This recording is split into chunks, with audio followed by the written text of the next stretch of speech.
Hello, friends, Hey. and welcome to another exciting, action-packed episode of the Cinemondo podcast.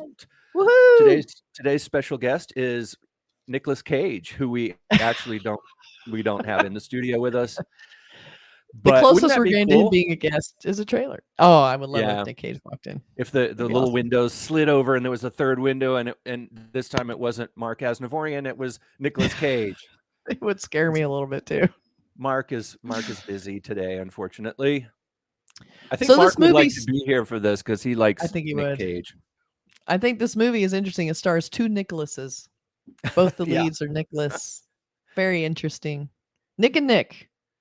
Yeah, it's a convergence of Nick. Was that of Nicks. intentional? I don't Yeah, know. Did they have to find another actor named Nicholas to make this project happen? and see the casting meetings. It's like we have to find another Nicholas. It has to be surreal in some way. We have Nicolas Cage. Oh my god. Okay. Yeah, who is this Nicholas Hoult? Nicholas Hoult is he was originally the child in that movie with Hugh Grant, something All About the Boy or something like that. He was a little kid actor. Then he grew up and he's in the Hulu show The Great, which is amazing. Like such a great show. The Great Yeah, you were is telling great. me about that. Right. So he plays Peter the Great's son. I forget what he's called, but he's, Peter. But he's a total like asshole, and it's really a funny show. Really beautifully produced, all shot like in beautiful locations and everything. He's in The Menu, I think, right now. He's in The Menu. I just saw that. He's great in that. He got off pretty easy in that movie, I say. So that movie was not nearly as gross or bad as I thought it was going to be. I thought it was going to be this completely disgusting thing, but it really wasn't. And I thought it he was looked bad. familiar, and just now I realized, oh yeah, he plays Hank McCoy in the X-Men films. He's the Oh, that's right. The Beast. That's right. That's right. So yeah, that's where I recognize. I looked at him. I was like, who? Why do I recognize him? Oh yeah, okay. Yeah, he has quite a career. That guy, I love him. He's great. He's got this sort of cool sensibility about him. He's very funny. So when I found out he was in this, I was excited Nicolas Cage, and I saw he was in it. I'm like, oh my god, Yeah. it's such a great pairing because Nicholas Hoult can be funny as a straight Right. man without overshadowing the other funny guy in the film, which would be Nic Cage. Right. Yeah. We assume, right? I assume he's Renfield and Nick's Dracula. I assume. I mean, I hope so. That's what the poster looks like, but we'll see. I've not seen the trailer, so let's check this thing out. I think Nicolas Cage plays Dracula, and Renfield, in the traditional story, Renfield is his sort of psychic slave who eats Mhm. bugs and It's thinks he gets familiar. power Yep. from eating bugs. Oh, Yeah. power from eating bugs. Shall we roll that trailer? Let's roll it. I'm excited. Mm. Okay. Oops. Are we ready? Ready? Action. Sorry to interrupt. Are you okay? I need to get out of a toxic relationship. Why don't you start by telling us what brought you here? My boss, he's different. You can't get him out of your head. No. I need your assistance. I'm coming, master! Oh, you feel like he could destroy you with the snap of his fingers. Wouldn't even need to snap. Okay. Uh-huh, that sounds familiar. Yeah, what? Familiar. Renfield, bring in innocent victims. I want a handful of nuns, a busload of cheerleaders. And I just want a normal life again. But this modern world is a dangerous place.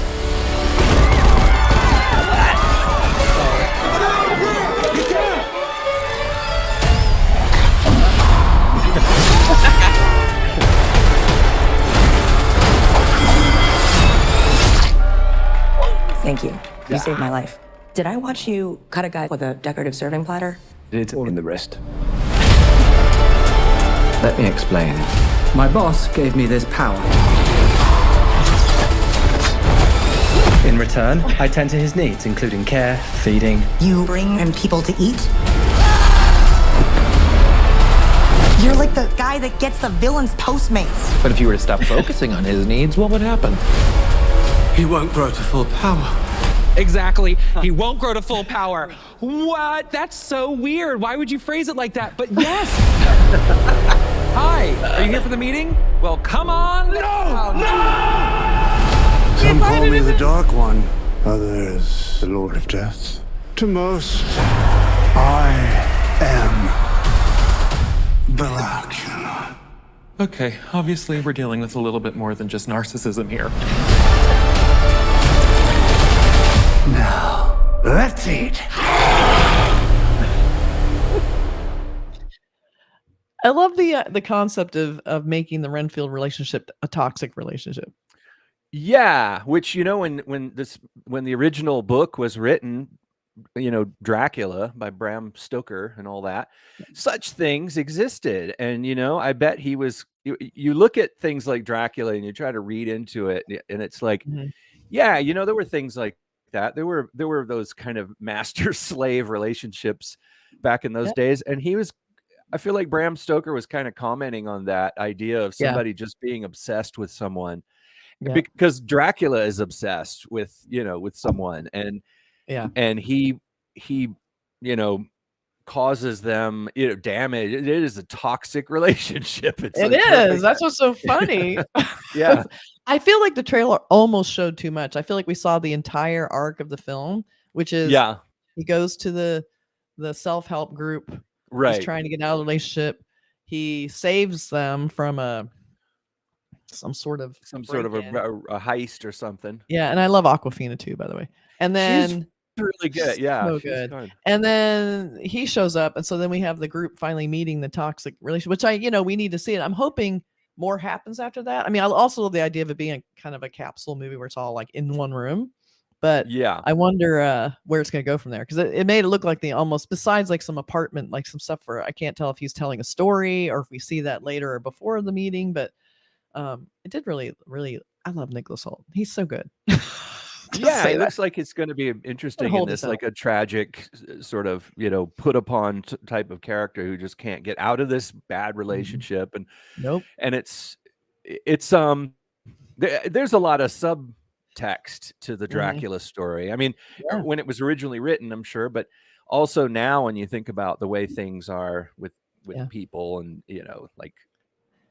like self-help and the idea of like getting out of these things, in the way people used to just, I think more in the past, people would just sort of hang with these kind of relationships and like, okay, well, this is my lot in life. I was made to suffer.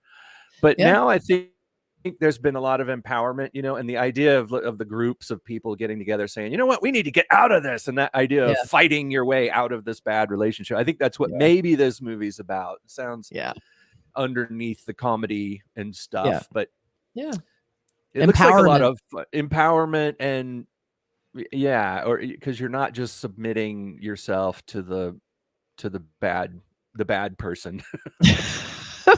And I think a lot of Nicholas Holt's power, or Renfield's power, also came from Dracula. So there's also that degree of, if I get rid of Dracula, do I lose any sense of myself also, because you're going to lose your power that he gave you. So there's sort of this, are you ready for that?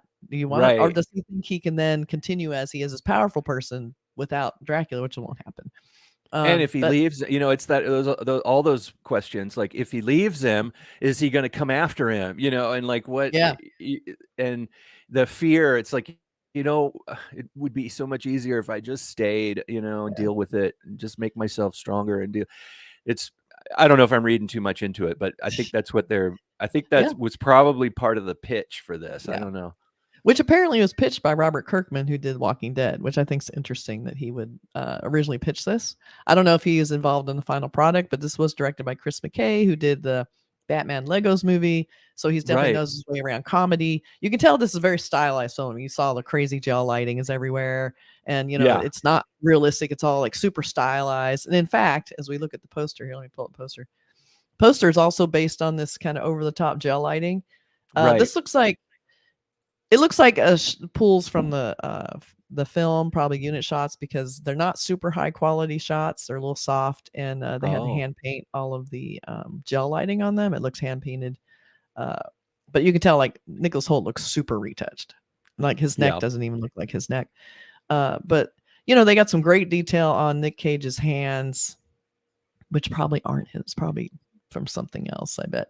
But yeah, Nic Cage looks kind of, so there's definitely some body double stuff going on in here probably. But good job. I mean, it looks like, what I like is when a poster and trailer complement each other. A lot of times they operate separately and they have nothing to do with each other, but they're definitely going for the look of the film, look of the trailer, super stylized color. They're not trying to make it too scary. And it's also a big deal when a comedy poster is dark. That doesn't happen very much. And this is clearly a comedy. It has horror elements, but you know, they went black with, you know, color and hits in it, which is unusual because I can see them going, oh, people will think it's serious. They won't think it's a comedy. And it's like, well, let's get Nicholas. Well, you know what's funny about that poster? I don't know if this is, tell me from a design standpoint if I'm correct here, but if this were a serious full-on horror film, they would both be looking at the camera. But the fact that it's a comedy, Nicholas Hoult is like, ooh, you know, he's kind of like looking over to the side a little bit, and it kind of gives it a little bit of whimsy. I don't know. It does.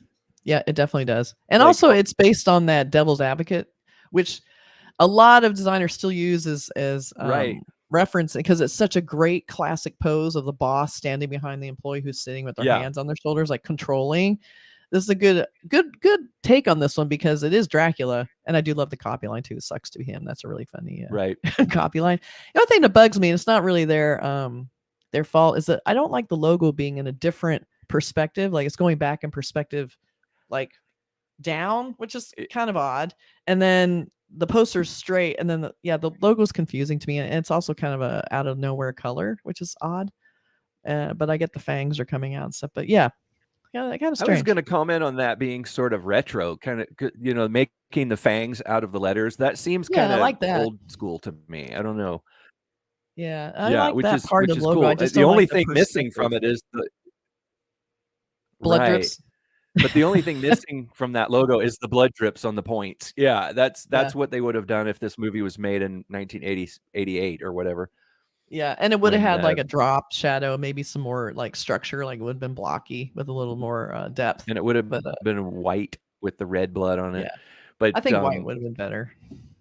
This that's turquoise is kind of odd. You can imagine. I wonder. I can't remember now. But what did the Nicolas Cage's late 80s vampire film Vampire's Kiss, what was that title treatment? Oh yeah, let's take a look for that. Should we look for that and see if there's any kind of if any of the letters are made into fangs?